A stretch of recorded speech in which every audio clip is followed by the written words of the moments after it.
welcome back to the Undeserving podcast, where two Christians also prove to you guys that they are geeks when they choose to be. I'm Josh. And I'm Bryan. Hope you guys are having a great day. Bryan, I was listening to our last fun podcast episode, and I realized I don't think I got to let you talk that much that time. So You let me talk. You just answered a question that I did not get to answer. Well, hey, we'll let you answer that question. You'll get the chance to talk about some of your favorite video games for sure. Okay. But I'm pretty sure that this is a dying question that we have to talk about. Let's address it. Woody. I don't know about you, man, but I love me some Pokemon. I love me some older Pokemon. Oh, don't tell me you're a Gen 1er. No. I'm a Gen 3er, boy. Oh, okay. No, I'm not a fan of some of the newer generations. You know, I will say there are aspects about some of the newer ones I'm not a fan of, but I think I can appreciate all of them. I can't commit the time to get to understand them, I don't think. Oh, dude, I get you. There's close to 1,000 Pokemon now. Yeah. Woody, what is your top starter from each of the three starting types? If you had to pick one fire, one grass, one water, what are they? Oh, man. Wow, that is a hard question. You see, I think it's pretty easy for me, but come on, what do you got? I think it's close. I think it's really close for some of them. Okay. For grass, I would have to go Turtwig. Just because his final evolution is just... I think it's great. It's like ground and grass. Yeah. So I think that's a great combination. It's... it's... what is it? It's speed stat? Its speed stat sucks. It's really bad, but his defense stat and his like special attack stat are freaking incredible. Right. But yeah, he's really awesome. I think my second choice for the grass type would probably be Trico. Awesome. He's a great pure grass type. Yeah. For fire, that's a no-brainer. It's 100% Cyndaquil. Nice. Charizard would probably be a second, but okay. Cyndaquil definitely the first one, because Typhlosion is just, he looks cool, his stats are great, and he's just all around amazing. The third, the water, that is really, really tough, because there are two I really, really like, and I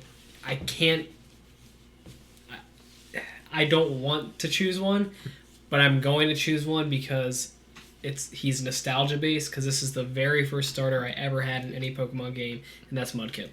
Dude, Mudkip is so solid, though. Yeah. You can't even be mad at that one. Mudkip is the first starter I ever chose, and I loved him. This close second, and this... I'm sad that I can't choose him as my first, but he wasn't the first I picked. It would be Totodile. Dude, Totodile's fantastic, though. You can't be mad. Feraligatr is incredible, too. Awesome. What about you, man? So, if I have to choose a grass type, I gotta go a little on the newer side. Rowlet is fantastic. He evolves into Decidueye. He's got the grass ghost typing going on. It's just a fun type to play around with. Yep. And you know, he looks like your typical edgelord. He's got his little cloak. Plus, he has a bow and arrow like built into his body. You can't be mad about it. True. I'm also going to say Cyndaquil for my favorite fire starter. He's probably my favorite starter overall. He's definitely up there with me. Definitely. Same thing, you know? Super cute. Evolves into a monster. And, like, Typhlosion has an awesome special attack stat. His speed's fantastic. And, let's not forget, but in Gen 2, when he first showed up, having him be able to learn Thunder Punch was awesome. Oh, yeah, I forgot about that. Yeah, dude. Somebody sends a water type at you, and it's like, boom! You didn't know I had a coverage move. And once again, water type, I have to go with you, dude. Mudkip was awesome. He wrecked the game. And then you got him to evolve into a Swampert. And as a water and ground type, he has one weakness. Yeah, I forgot about that. One weakness. Yeah, because water's weak to thunder, but it's negated by the ground type. Yep. So his only weakness is grass. And yeah, that's a 4 times weakness for him. But if that's the only type you have to worry about in the game, you're fine. Yeah. And if I have to choose a secondary for water types, though, once again, going a little newer, Froakie. Oh, wow. That's an interesting one. Yeah, dude, he evolves into Greninja. He's got that super awesome, ninja aesthetic to him. Yeah. and he just learned some really cool, unique moves. Yeah, I think when I used to pick starters, it would always be by looks. I think that was honestly. I think that was everybody when they first started playing Pokemon. Who cared about stats? Swampert doesn't look the best compared to some of the other starters, but oh man, he's so powerful. Well, have you ever played any of the games with Mega Evolution? Yeah. Have you seen Mega Evolve Swampert? No. Dude, Google it right now. He looks like he's on steroids. It's hilarious. Mega Evolve Swampert. What is this? Is that right? What? Okay, I gotta show the camera. That is nuts. Can we talk about Arnold Schwarzenegger here? Dude, he's so ripped. But that's the thing. The shiny is still pink. Can we talk about how ridiculous that looks? Dude, his forearms look like Popeye's forearms. I know. They look like wrecking balls. Dude, if I came across him, I would be terrified. Absolutely. Oh, man. That's wonderful. Okay, well, I saw something great today. Well, I'm glad I could make your day. Oh, man. Woody, tell me about your games, man. Tell me about some of your favorite games. What do we got going on for you? Yes, because I didn't get to address some of my favorite games of all time. If I had to pick probably my absolute favorite game of all time, and I think this will shock some people. Might shock you. I don't know if I've told you. It'd probably be Bloodborne. You know, you did tell me that before. Yeah. So, originally, I was a really big fan of the first Dark Souls game, which is... It's just strange, because like, when I first started playing Dark Souls, I wasn't a fan of it. Just because like I fell into the trap everybody does. I was like, this is way too hard. Yeah. But eventually I got back into it, beat it. I love Dark Souls. That's definitely up there too. Praise the sun. Praise the sun. Don't actually praise the sun. That's blasphemy. But SON. But yeah, praise the sun as in God. But yeah, no, that was a really good game. And then they announced Bloodborne. And because I played Dark Souls 2 after that, and Dark Souls 2, it's okay. It's not great, but it's. I heard Dark Souls 3 made up for it though. Dark Souls 3 was fantastic, but when I played those two games, I saw this is before I got a PlayStation 4, and I was trying to decide actually if I wanted to get a PS4 or Xbox One because I had an Xbox 360 before that, and I never had a PS3, but I saw that they announced Bloodborne. I was watching some gameplay footage of it, and I was like, this game looks incredible. Yeah. And so that was the deciding factor. It was a Sony exclusive, and it's fantastic. I absolutely love that game. I love how it feels. I love the design. I love the gothic feel to it. Yeah, like the H.P. Lovecraft kind of feel to it. Yeah. Some of the boss designs are freaking incredible, and the story's great too. The Dark Souls and Bloodborne games are weird because they don't tell you the story outright. It's like hidden in the game. But, like, once you, like... I watched some explanation videos, but, like, the story is in the universe they create is just insane. Yeah. But other than that, no, I think... Like, I would say probably have to go for some series. I would say Metal Gear Solid is up there, too. I love those games. They're just super weird, and the gigantic cutscenes... By the way, Metal Gear Solid 4's last cutscene is over an hour long. Oh, my gosh. But, yeah, no... Snake! Love Final Fantasy. Yes. Specifically 6 is probably my favorite game. 6 is such a fantastic game. Yeah, that's one of my favorite games of all time for sure. Fallout New Vegas. Love that game. 3 was good. I probably played 3 more, but New Vegas was better in my opinion. Yeah.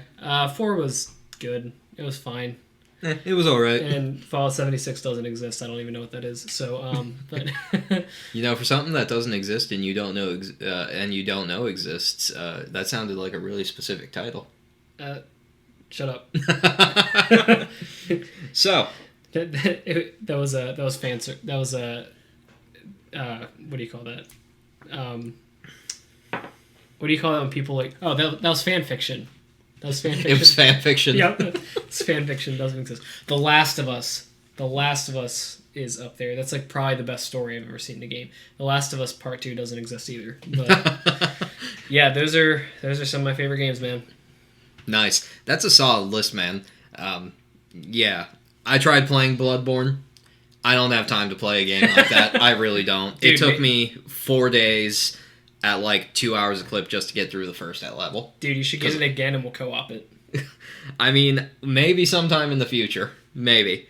But speaking of video games, PlayStation 5 was just announced this week.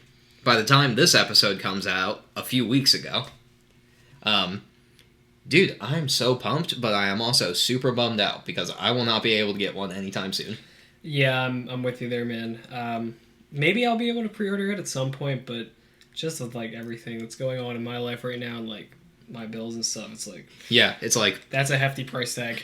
Pay rent, PlayStation. Play rent. Hey, I'm homeless, but at least I have a PlayStation 5. Have you seen some of the launch titles coming out for it? Yeah, dude. Final Fantasy 16 looks insane. It looks fantastic. But let's talk about that. I was watching the trailer for that.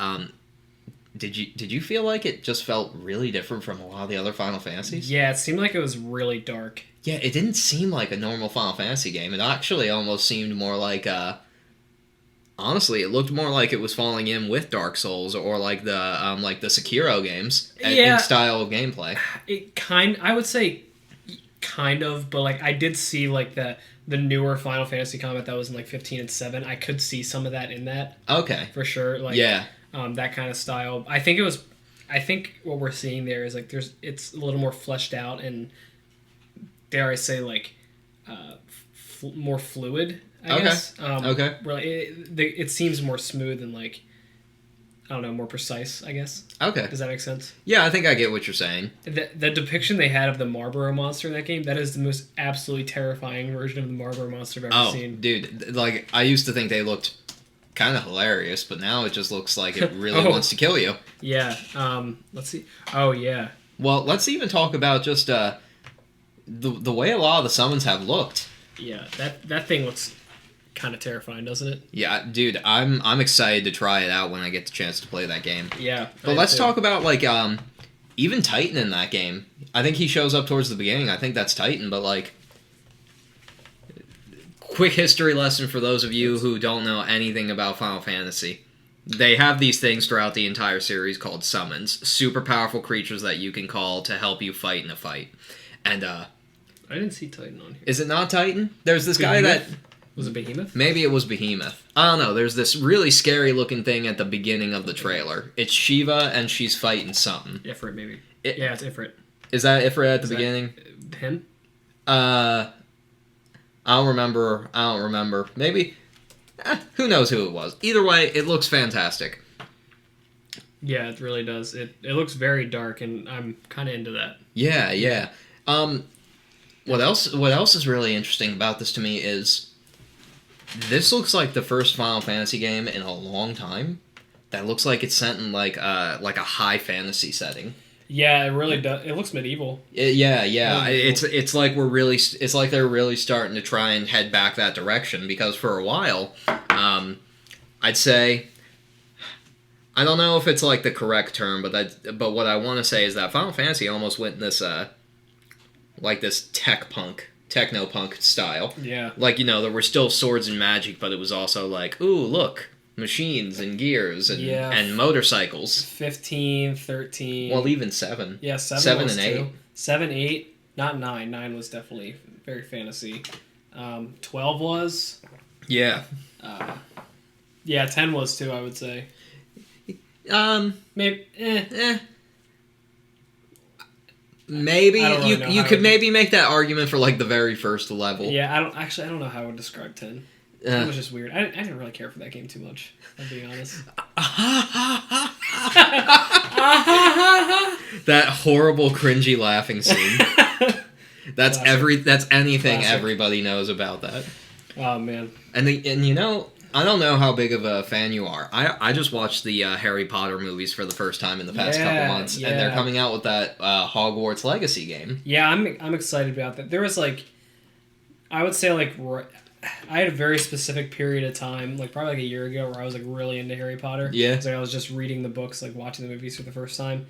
By the way, books, hands down, I don't care what anyone says, they're much better than the movies. I haven't read all the books, but from the books I have read compared to the movies, absolutely. Yeah, they are fantastic. Not that the movies are bad or anything, but they leave out a lot of what the books talk about. And so here's another question for you. Mm-hmm. What's your house? Oh man. What is it? Gryffindor, Slytherin, Ravenclaw, and Hufflepuff. I would say either Gryffindor or Ravenclaw. I can see that.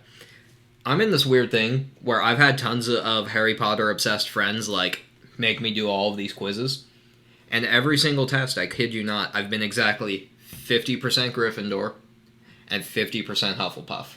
Really? So am I a Huffledore or am I a Griffinpuff? Stop. It's a good question. Or do I have to choose one? I don't like those names. Griffinpuff and Huffledore. Well, what would you call it? What's the symbol for Hufflepuff? Is it a badger? I think. I'll be a Griffin badger. My wife just mouthed me from outside the camera saying it's a Griffinpuff. A Griffinpuff. That's what she said the technical term for those two should be. It looks like a badger. Honey badger ain't got time for that. Yeah. I don't know, like, Hufflepuff, I'm not too familiar with, like, the distinctions of the houses. I know, like, Slytherin's supposed to be, like, super smart.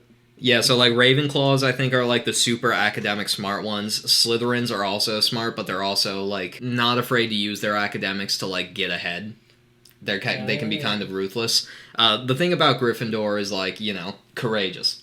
Courageous, willing to rush into conflict. And then the Hufflepuffs are just kind of like, you're nice, I want to help you out, I want to be your buddy kind of thing.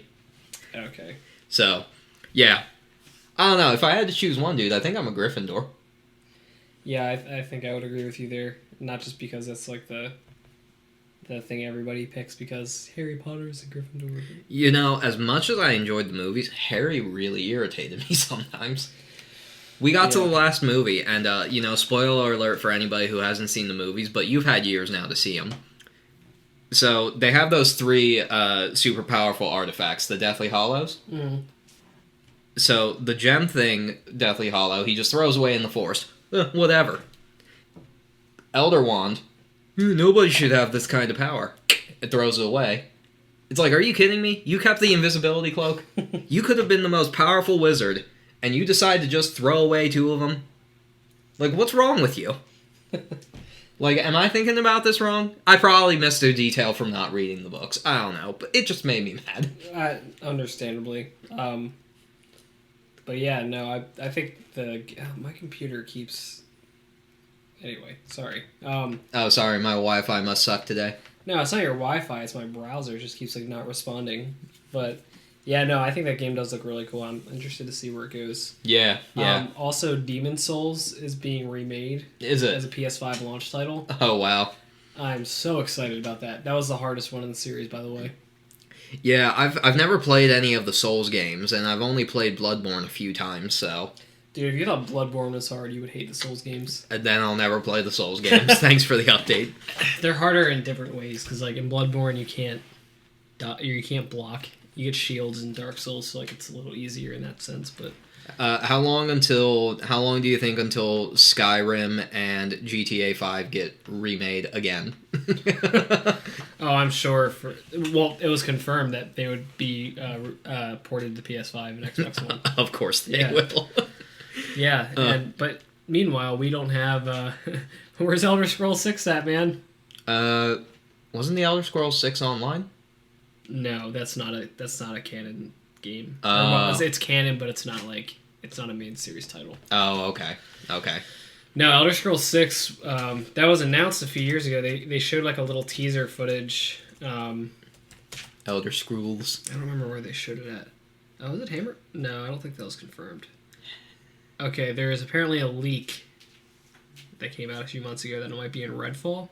Oh. And here it says Hammerfell, but that could just be a fake image. But, yeah, dude, like, it's strange because before, let's see, Elder Scrolls 5, so Skyrim, that came out in 2011. It's been 9 years, dude. Oh my gosh. And Oblivion was the one before that. Dude, that was only 5 years. Well, so it's been almost twice as long. Well, hey, Bethesda, Elder Scrolls 6 better be fantastic. It's not responding again. It better be, dude, because that's ridiculous. Nothing like waiting forever for a really great movie or game to come out with a sequel and then having it be trash. Yeah. That's never happened before. Speaking of that, why don't we talk about that? What are some games and movies like that? So this isn't personally my consensus, but I know a lot of people were upset with Tron Legacy. Really? Yeah. I didn't see the original Tron, so... The original Tron, I will say this. It's a great movie. If you can't get used to old school graphics, don't watch it. But if you watch it, that was groundbreaking for the time, and I think it's beautiful. I think it's an awesome movie. But a lot of people were upset with Legacy, evidently. But they are working on a third one. At least that's what... Yeah, I saw that. Yeah, I think it's going to be called like Tron Rise of Ares or Tron Ares or something. Tron Legacy didn't get bad reviews though. Yeah, I heard it was like a lot of the fan base who were more upset with it. Oh, okay. Because the ratings on IMDb for Tron and Tron Legacy are the exact same. Really? 6.8, yeah. Huh. Rotten Tomatoes gave the second one a slightly lower score, but Rotten Tomatoes is garbage anyway, so who cares? And in the world of like books, I've heard that not too long ago, J.K. is it Rowling or Rowling? I don't know. She, released another, I guess, like Harry Potter book or a Harry Potter screenplay or stage play or something, and it was called like Harry Potter and the Cursed Child or something. And from what I've heard, the fan base hated it. I think I have heard of that. Harry Potter and the Cursed. Wasn't that a play? Yeah, screenplay or something. Yeah, well, she's also like going back and editing things in the book and just like adding things in there that weren't in the books. Yeah, she keeps messing with the lore. Yeah, to add just to add like make the books more progressive, I guess. Yeah. So that is like whatever your view is on that. Like when you go back and like mess with like the original content and like try to say things were in there that weren't in there, that just makes things very irritating. Well, that's why I'm glad that, like, J.R.R. Tolkien's son is like, no, you will not touch my father's works and change anything I'm not okay with. And I think C.S. Lewis's stepson is the same way. Okay. Very much, like, protective of his works. Because I can't remember his name, but he was on set for the Narnia movies when they were making those. And making sure that they followed them as accurately as they could. Yeah, I remember that. Yeah. Woody, I know you were just saying not too long ago you saw Tenet. How was that? It was good. If you asked me how to describe it to you, I couldn't. Okay. Explain. What did I just say? So, Christopher Nolan, for those of you who don't know, for those of you who do know, you won't be surprised by this at all, tends to have a knack for making movies that are very, very confusing and very convoluted. So me trying to describe the plot to Tenet to you is very difficult. Right. Because it's hard not to spoil it, and also, like, I'm not even sure what it was really about, if I'm being honest. It's like I watched the movie, and I watched an explanation on the movie, and I was like, yeah, I still don't understand. It was very hard to follow. So, basically the premise. Right. And I don't think I'm about to spoil anything, but just as a warning, if you're concerned about spoilers, skip this part. But basically as a premise, so the main character, I think he's like a government agent or something. Okay. I'm not 100% sure, but basically there's this threat that comes to... that's like not known to the known world, but is coming to fruition in the world, where this concept was discovered of inverted time. Okay. But like not technically like inverting time, but like certain things in time are being inverted. Like at the beginning of the movie, he is told to pick up a gun, and he looks at the gun. And it's empty magazine, and he fires the gun, and it fires He's like, how did that happen? And then he's like, she's like, check the magazine. He pulls it out and all the bullets are in there. So what happened was those bullets were already fired and he just basically like played time in reverse. But like time didn't go in reverse, like just that part of time did. That's so weird. So basically what's happening is this is happening in the world, and like if the wrong people get the hands on it, like it'll start World War III. So he has to try to prevent that from happening. Oh man, that sounds crazy. But any movie with time stuff gets confusing. Yeah. Have you ever heard of the movie called Primer? No. Well, I've heard of it. I haven't seen it. So I watched it a long time ago. Oh man, my computer is really just being a pain right now. But basically, it was a movie that was made with an $8,000 budget. Oh wow. And it's about a group of engineers that accidentally built a time machine. Okay. And, dude, I kid you not, if you look at the timeline chart of the movie, there's hundreds of timelines. Oh, wow. That's not a joke. Like, look up, if you're watching this or listening to this, look up the Primer timeline. It is insane. There's so many. And it's, like, a lot of people think it's, like, the most confusing movie of all time. But, yeah, it had an $8,000 budget. It was made in 2004. Did it get good reviews? Semi. Did it make back all of its money? I think it did. I mean, if your money doesn't make $8,000... Yeah, no, it made... the box office was $841,926, but the budget was actually $7,000. Okay, well, hey, I'd say that's a really solid return. Yeah, no, it was a good movie. Now, depending on who you had in the movie... They weren't anyone known. This is a very, like...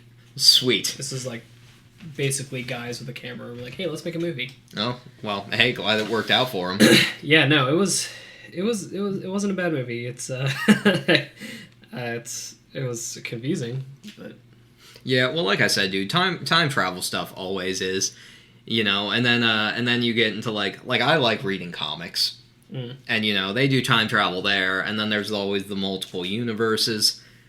I watch this channel on YouTube. It's called Variant Comics, where the guy's always just talking about some of the craziest stuff to ever happen in comics. And in one of the issues of The Flash, right, he runs so fast he runs into the future. And the president is Robot Abraham Lincoln. And somebody sends Robot John Wilkes Booth to assassinate Robot Abraham Lincoln. But because they were scared that somebody would do this, they built Robot Abraham Lincoln with automatic kung fu self-defense skills so that he could fight Robot John Wilkes Booth. Oh my god. It was crazy. It was that weird time in the 70s too, though, where comics were just zany and weird like that. Kapow. And then came the 90s comics, where everything was a PSA. Yeah. Nothing like seeing the cover of one of the Green Arrow comics with Speedy shooting up. And Green Arrow is just like, my sidekick is a junkie? It's so fantastic. Wait, hold on. What's Green Arrow? What's the comic called? I don't remember what the comic was called, but it was like Speedy doing heroin or something. That was on the cover, and he's like, my Snowbirds Don't Fly. Yeah, that was the name. Oh my gosh! Oh my gosh, bro! What the heck? Yeah, I know. And they thought this was going to stop kids from doing drugs. Like, it's so great. You convinced me, dude. Nothing like seeing anti-drug PSAs in my comics. That's hilarious. Oh, man. The 90s were a great time. The 90s were a crazy time, dude. Don't do drugs, though. That, and I remember watching the Spider-Man animated series in the 90s growing up. And there was an episode with Ghost Rider. And Ghost Rider comes out at the end of the episode, and he looks at the screen and he's like, kids, make sure you wear your helmet when you ride your bike, otherwise you'll end up like me. And I'm just like, aren't you still technically alive, though? I don't know, dude. I'm getting some mixed signals here. My sidekick is a junkie? That's hilarious, bro. I kind of want to get that printed on a t-shirt. My sidekick is a junkie. Oh, man. But Woody, we're just about out of time here. Oh, man, that went fast. It always does, dude. Yeah. Preview for next time, though, guys. Next fun episode, Woody and I are going to build our ideal Pokemon teams. Yeah. And we're going to share those with you guys and explain why we chose each member. Oh, boy. So until next time, If you guys have any questions, comments, you want to join the conversation, Undeserving Podcast on Facebook, Undeserving Podcast at gmail.com. And until next time, I'm Josh. I'm Bryan. And, gotta catch them all. Take care, guys. God bless. Oh, hey. You guys stuck around a little longer. Hope you liked that episode. Let's say there's a random box somewhere over here. Or maybe, let's say Woody raises his arm and points somewhere over this way. Say you click on one of those videos and watch more Undeserving Podcast. We'll be waiting for you guys.